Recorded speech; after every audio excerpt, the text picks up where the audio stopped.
Bismillahirrahmanirrahim. Dear students, Assalamu alaikum.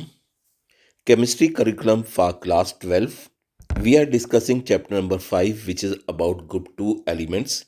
Group 2 elements are also known as alkaline earth metals, and these metals are beryllium, magnesium, calcium, strontium, barium, and radium. This is our fifth lecture from this chapter. This lecture is about trends in the solubility of group 2 metal hydroxides and sulfates. This lecture is based on student learning outcome which state that explain the trend in the solubility of group 2 metal hydroxide and sulfates using the term enthalpy of hydration and enthalpy of solution. Students can study the text in their textbook.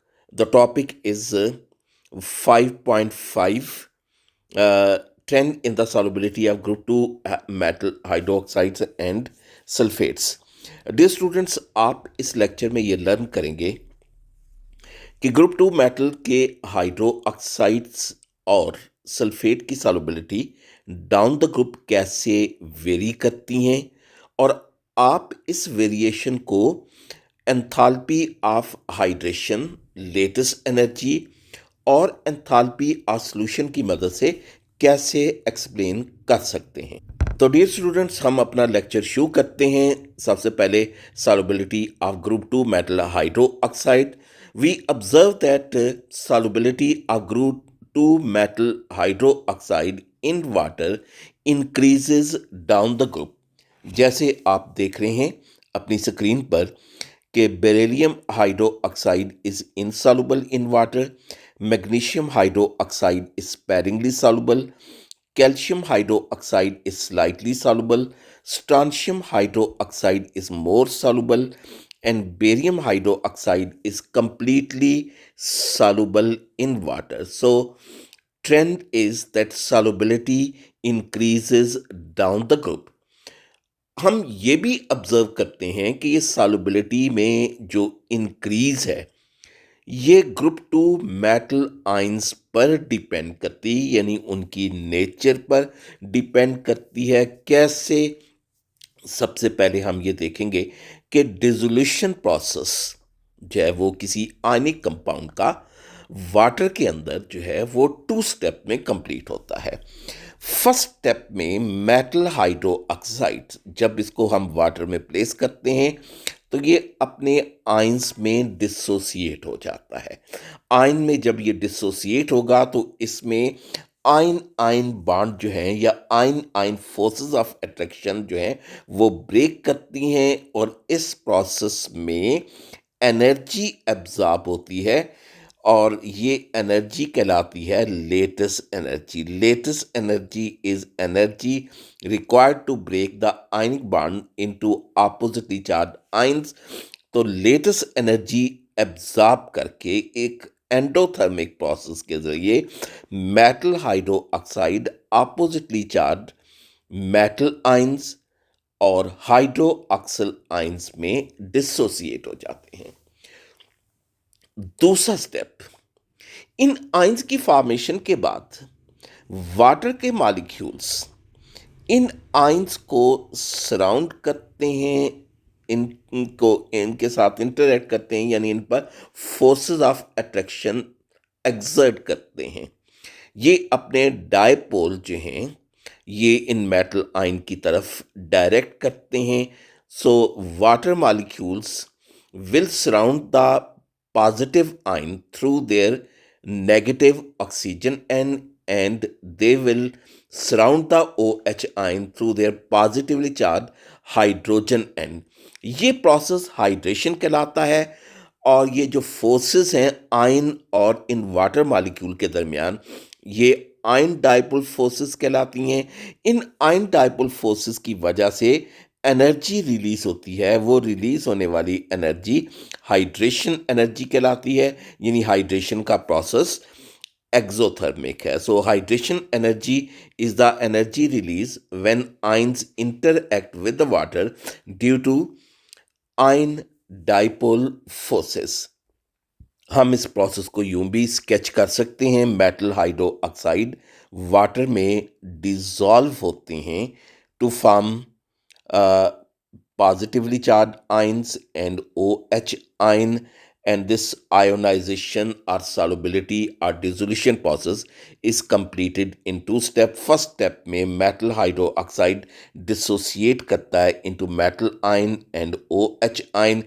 Energy absorbed is latest energy in first step, and in the second step metal ions and OH ion, they are hydrated by water molecules, and energy release is known as hydration energy. So latest energy, energy absorbed, endothermic process. Hydration energy, energy release, exothermic process. अब solubility इन दोनों factor पर कैसे depend करती है कि if hydration energy is greater than lattice energy then compound will dissolve. कि अगर जो है वो हाइड्रेशन एनर्जी जो एनर्जी रिलीज हो रही है ये लेटेस्ट एनर्जी से ज़्यादा होगी तो ऐसी सूरत में सब्सटेंस वाटर सॉल्युबल होगा। लेकिन अगर लेटेस्ट एनर्जी ज़्यादा होगी यानी आइंस को ब्रेक करने के लिए जो एनर्जी चाहिए वो ज़्यादा होगी, whereas less energy is released in the process of hydration, तो ऐसी सूरत में वो सब्सटेंस वाटर में इनसॉल्युबल होगा। तो अभी हमने ये देखा शुरू में यानी जो जैसे कि हमारा ये टॉपिक है कि solubility down the group increase कर रही है। तो अब हम देखते हैं कि लेटेस्ट एनर्जी में और हाइड्रेशन एनर्जी में क्या चेंजेस वाकई हो रही हैं जिसकी वजह से solubility down the group increase कर रही है। लेटेस्ट एनर्जी जैसे आप जानते हैं कि amount of energy which is required to break an ionic solid into oppositely charge ions. ये जो लेटेस्ट एनर्जी है ये दो फैक्टर पर डिपेंड करती है। It depends upon the charge on the ion and also on the ionic radius. Latest energy is directly proportional to charge on ion and increase with increase in the charge, और size of ion के inversely proportional है, that is it decreases with increase in the size of ion. Latest energy directly proportional to charge the ion, ion पे charge ज़्यादा होगा तो force of attraction oppositely charge ion पे जो है वो के दरमियान ज़्यादा होगी, ज़्यादा एनर्जी चाहिए होगी ब्रेक करने के लिए। लेकिन आयनिक रेडियाई ज़्यादा होगा तो आयन लार्जर आयन के दरमियान ये फोर्स ऑफ अट्रैक्शन जो है वो वीकर हो जाती हैं जिसकी वजह से लेटेस्ट एनर्जी कम हो जाएगी। अब हम अपने group two metal hydroxide में क्या ऑब्जर्व करते हैं क्योंकि तमाम आयंस पर चार्ज की वैल्यू सेम है, ठीक है, पॉजिटिव आयन पर भी और नेगेटिव आयन पे भी। तो लेटेस्ट एनर्जी जो इन मेटल हाइड्रो ऑक्साइड की वो किस बात पर डिपेंड करती है? It largely depend upon the sum of the radii of cation and anions. And secondly, size of the cation greatly increases down the group. OH का size तो कांस्टेंट होता है। Therefore, latest energy decreases down the group, and this decrease is observed to be to a larger extent. The decrease in latest energy is relatively larger down the group from magnesium to the barium ions. Latest energy down the group decrease करती है due to increase in the size of metal ions, and this decrease occurs to greater extent due to large increase in the ionic radii. अब जरा hydration energy में हम changes जरा देखते हैं। Hydration energy, this depends upon the strength of ion dipole forces, that how strongly water molecules attract cations.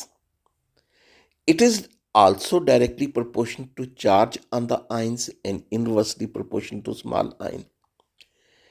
एक smaller ion जो है उसको वाटर के मॉलिक्यूल्स स्ट्रांगली अट्रैक्ट करते हैं, यानी स्मॉलर जो कैटाइन और या एनाइन और वाटर मॉलिक्यूल के दरमियान आयन डाइपोल फोर्सेस स्ट्रांगर होंगी, ज़्यादा एनर्जी रिलीज होगी, हाइड्रेशन एनर्जी ज़्यादा होगी। एक लार्जर आयन और वाटर मॉलिक्यूल के दरमियान आयन डाइपोल फोर्सेस वीकर होंगी, जो एनर्जी रिलीज होगी वो भी कम होगी, हाइड्रेशन एनर्जी जो कम होगी, क्योंकि ionic size down the group increase करता है। Hydration energy also decreases from magnesium to barium, but water can still orient its dipole effectively around the larger ion. So, water can still orient its dipoles effectively around larger anions. Only cation water interactions are effectively as anion water interactions remain constant. कि water और cations के दरमियान जो forces of attraction है वो down the group decrease होती हैं, लेकिन ये डिक्रीज जो है ये लेटेस्ट एनर्जी में डिक्रीज की निस्बत कम है। तो जिसकी वजह से क्या होता है कि हाइड्रेशन एनर्जी लेटेस्ट एनर्जी पर डोमिनेट कर जाती है। लेकिन अभी हमने यानी तक ये पढ़ा कि हाइड्रेशन एनर्जी में डिक्रीज ज़्यादा है, हाइड्रेशन एनर्जी में डिक्रीज कम है, लेटेस्ट एनर्जी में डिक्रीज ज़्यादा है। तो अब इसका इफेक्ट जो है वो एंथैल्पी ऑफ सॉल्यूशन पर क्या होगा। एंथैल्पी ऑफ सॉल्यूशन क्या है? Enthalpy change when 1 mole of a substance is dissolved to form infinitely dilute solution is known as enthalpy of solution. जब किसी सब्सटेंस का 1 मोल जो है वो सफिशेंट सॉल्वेंट में डिजॉल्व होता है to form infinitely dilute solution, तो रिलीज या एब्जॉर्ब होने वाली एनर्जी या enthalpy change enthalpy of solution कहलाती है। And it is sum of lattice energy and hydration energy. तो अब ऐसे सब्सटेंसेस जिसमें हाइड्रेशन एनर्जी लेटेस्ट एनर्जी से ज़्यादा होगी, हाइड्रेशन एनर्जी ज़्यादा है, लेटेस्ट एनर्जी कम है, तो हीट ऑफ सॉल्यूशन जो है वो क्या होगा। यानी ये फिर देख लीजिए, hydration energy exothermic, latest energy endothermic, ये वैल्यू नेगेटिव, ये वैल्यू पॉजिटिव। तो ये वैल्यू ज़्यादा है, ये वैल्यू कम है, तो ऐसी सूरत में क्या होगा, एंथैल्पी ऑफ सॉल्यूशन 0 से कम होगी या यूं कह लीजिए नेगेटिव होगी। तो ऐसे सब्सटेंसेस जो है वो वाटर में सॉल्युबल होंगे और डिसोल्यूशन प्रोसेस एक्सोथर्मिक होगा। लेकिन अगर लेटेस्ट एनर्जी ज़्यादा है हाइड्रेशन एनर्जी की निस्बत, तो एंथैल्पी ऑफ सॉल्यूशन की वैल्यू 0 से ज़्यादा होगी और जो क्या कहते हैं ऐसे सब्सटेंसेस जो हैं जब वो डिसॉल्व होंगे तो प्रोसेस जो है वो क्या कहते हैं एंडोथर्मिक होगा। यहाँ पे ये पॉइंट थोड़ा सा मज़ीद इसको क्लियर कर लेते हैं कि अगर एंथैल्पी ऑफ सॉल्यूशन 0 से ज़्यादा होगी या पॉजिटिव वैल्यू, और ये पॉजिटिव वैल्यू अगर कम होगी, लो पॉजिटिव वैल्यूज, सब्सटेंसेस सॉल्युबल होंगे और प्रोसेस डिसोल्यूशन का एंडोथर्मिक होगा। लेकिन अगर हाई पॉजिटिव वैल्यू होंगी तो वो सब्सटेंस इनसॉल्युबल होगा। यहां पे हम अब कंक्लूड क्या करते हैं, लेटेस्ट एनर्जी भी डाउन द ग्रुप डिक्रीज कर रही है और हाइड्रेशन एनर्जी भी।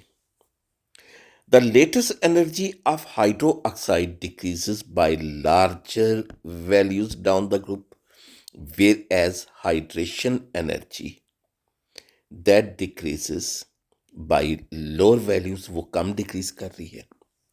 So value of enthalpy of solution get more or more negative or exothermic down the group, so that solubility of group 2 hydroxide increases down the group.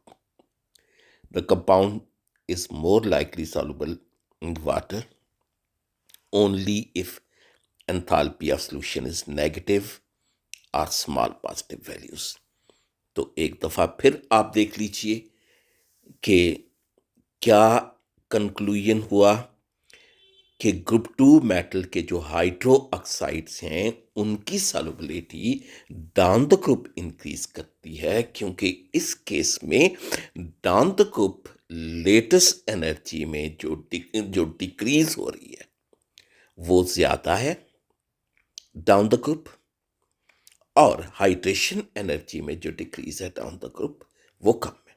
यानी overall hydration energy lattice energy पर dominate कर रही है. Heat of solution की values more और more negative होती जाएंगी down the group, और डिसोल्यूशन प्रोसेस एक्सोथर्मिक होगा. सॉल्युबिलिटी का process down the group increase करेगा. और स्टूडेंट्स अब हम देखते हैं solubility of group 2 metal sulphate. Group 2 metal sulphates की solubility down the group decrease करती है. यानी ये ट्रेंड्स मेटल हाइड्रो ऑक्साइड की निस्बत ऑपोजिट है. Beryllium sulphate, magnesium sulphate, they are highly soluble. Calcium sulphate less soluble. Strontium sulphate even less soluble, and barium sulfate completely insoluble. दो factor जो जो हमने पहले अभी यूज़ किए, स्टडी किए हैं हाइड्रो ऑक्साइड की सॉल्युबिलिटी को डिस्क्राइब करने के लिए, वही फैक्टर हम यहाँ भी जो है वो स्टडी करेंगे. पहला factor lattice energy required to separate the ions, break the ionic bonds to produce oppositely charged ions. तो down the group ionic radii increase करने की वजह से, सल्फेट आयन तो कॉमन है, आयनिक रेडियाई इंक्रीज करने की वजह से लेटेस्ट एनर्जी डिक्रीज करती है. Hydration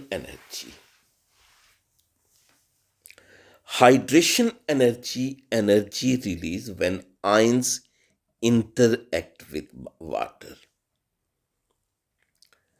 This also decreases down the group. क्यों? क्योंकि ये भी आयनिक रेडियाई पर डिपेंड करती है. तो down the group hydration energy भी डिक्रीज करती है due to increase in the ionic size. Charge same है.